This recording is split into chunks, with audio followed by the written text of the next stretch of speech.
সুপ্রিয় দর্শক আসসালামু আলাইকুম, welcome back to my channel cooking studio by Arin. আজকে আপনাদেরকে চিড়ার মধ্যে একটি ডিম দিয়ে সবথেকে সহজে ভীষণ মজাদার একটি নাস্তা তৈরি করে দেখাবো, যেটা খুবই কম সময়ে আর ঝটপট তৈরি করে নেওয়া যায়। বানাতেও খুবই কম উপকরণ লাগে, খেতে ভীষণ মজার হয়। একবার তৈরি করে দেখবেন, পরিবারের ছোট বড় সবাই অনেক বেশি পছন্দ করবে। নাস্তা তৈরি করার জন্য প্রথমে একটি বোলের মধ্যে নিয়ে নিচ্ছি 1 কাপ পরিমাণ চিড়া। এরপর এটাকে একটি সাইডে রেখে দিচ্ছি। এখন এখানে আরও একটি বোল নিয়েছি, আর এই বোলের মধ্যে একটি ডিম ভেঙে নিচ্ছি।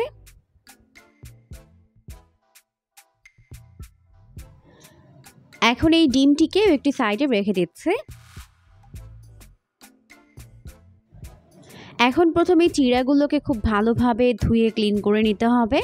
চিড়ার মধ্যে যেহেতু অনেক ময়লা থাকে, তাই চিড়াগুলোকে বেশ কয়েকবার পানি বদলে ভালোভাবে ধুয়ে ক্লিন করে নিতে হবে। আর চিড়াগুলোকে আমি ততক্ষণ পর্যন্ত ভালোভাবে ধুয়ে নিব যতক্ষণ না পর্যন্ত এই ময়লা পানিটা চেঞ্জ হয়ে সাদা হয়ে যায়। তো চিড়াগুলোকে আমি খুব ভালোভাবে ধুয়ে ক্লিন করে নিয়েছি, দেখতেই পাচ্ছেন। এখন আমি এর মধ্যে আগে থেকে ভেঙে নেওয়া ডিমটিকে দিয়ে দিচ্ছি। এরপর আমি এর মধ্যে দিয়ে দিচ্ছি 1/4 কাপ পরিমাণ চিনি, অর্থাৎ 4 টেবিল চামচ পরিমাণ।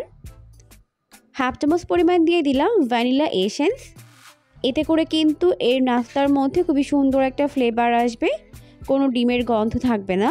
তো একটু সময় নিয়ে খুব ভালোভাবে চিড়ার সঙ্গে সমস্ত উপকরণগুলোকে মিশিয়ে নিতে হবে। তো মিশিয়ে নেওয়ার এই পর্যায়ে আমি এর মধ্যে অ্যাড করে দিচ্ছি 1/4 কাপ পরিমাণ ময়দা। চাইলে এখানে ময়দার পরিবর্তে আটা ব্যবহার করতে পারবেন।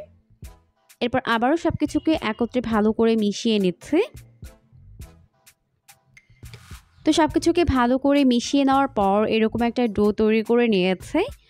এখন আমি নাস্তার শেপগুলোকে তৈরি করে নিব, তাই হাতটা ভালোভাবে ধুয়ে ক্লিন করে হাতে অল্প একটু সয়াবিন তেল মেখে নিয়েছি। এরপর এখান থেকে অল্প অল্প করে ডো নিব। এরপর হাতের মধ্যে নিয়ে প্রথমে গোলাকার একটা শেপ দিয়ে নিচ্ছে। এখন এটাকে এভাবে চ্যাপটা করে নিচ্ছে, ব্যাস হয়ে গেছে। তো সেমভাবে আমি বাকি নাস্তার শেপগুলোকেও বানিয়ে নিয়েছি। এখন আমি নাস্তাগুলোকে ফ্রাই করে নিব, এই জন্য চুলায় একটা প্যান বসিয়ে দিয়েছি।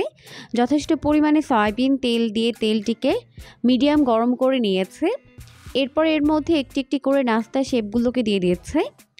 একবারে যতগুলো ধরে দিয়ে দিব, আর বাকিগুলোকে পরের ব্যাচে ভেজে নিতে হবে। আর অবশ্যই নাস্তাগুলোকে মিডিয়াম আঁচে ভাজতে হবে, এতে করে কিন্তু ভেতরে এবং বাইরে খুব ভালোভাবে কুকড হতে পারবে। তো একটি একটি করে সবগুলো নাস্তার শেপ আমি দিয়ে দিলাম। এখন মিডিয়াম আঁচে এগুলোকে প্রায় 1 মিনিটের মতো এক পাশ ফ্রাই করে নিব। 1 মিনিটের মতো ফ্রাই করে নেওয়ার পর এখন আমি এটাকে উল্টে দিচ্ছি অপর পাশটিকে ফ্রাই করে নেওয়ার জন্য। আর দেখতেই পাচ্ছেন 1 মিনিটের মতো ফ্রাই করে নেওয়ার পর এখন আমি এটাকে উল্টে দিচ্ছি অপর পাশটিকে ফ্রাই করে নেওয়ার জন্য। আর দেখতেই পাচ্ছেন একটা সাইডে কত সুন্দর একটা কালার চলে এসেছে। তো এইভাবে উল্টে পাল্টে নাস্তাগুলোকে দুই পাশ গোল্ডেন ব্রাউন করে ফ্রাই করে নিতে হবে। তো দেখতেই পাচ্ছেন কত সুন্দর একটা কালার চলে এসেছে। এখন আমি নাস্তাগুলোকে উল্টে পাল্টে দুই পাশ গোল্ডেন ব্রাউন করে ভেজে নিচ্ছি। তো এই পর্যায়ে আমাদের নাস্তাগুলো দুই পাশ গোল্ডেন ব্রাউন করে ফ্রাই করে নেওয়া হয়ে গেছে, দেখতেই পাচ্ছেন। আমি নাস্তাগুলোকে এরকম একটু ডিপ করে ভেজেছি, আপনারা কিন্তু চাইলে লাইট করে ভেজে নিতে পারবেন। এখন ভালোভাবে তেল ঝরিয়ে এগুলোকে আমি তেল থেকে উঠিয়ে নিচ্ছি। তো ভালোভাবে তেল ছড়িয়ে আমি নাস্তাগুলোকে প্লেটের মধ্যে নিয়ে নিলাম। দেখতেই পাচ্ছেন লুকটা কত বেশি ইয়াম্মি হয়েছে। এই নাস্তাগুলো খেতেও কিন্তু হয়েছে দুর্দান্ত মজার। এই নাস্তাগুলো আপনারা একবার বানিয়ে চাইলে কিন্তু বেশ কয়েকদিন ধরে সংরক্ষণ করেও খেতে পারবেন। খেতে কিন্তু ভীষণ মজার হয়েছে, অবশ্যই বাসায় ট্রাই করবেন, দেখবেন পরিবারের সবাই অনেক বেশি পছন্দ করবে। পরবর্তী ভিডিও দেখার আমন্ত্রণ জানিয়ে বিদায় নিচ্ছি। সবাই অনেক বেশি ভালো থাকবেন।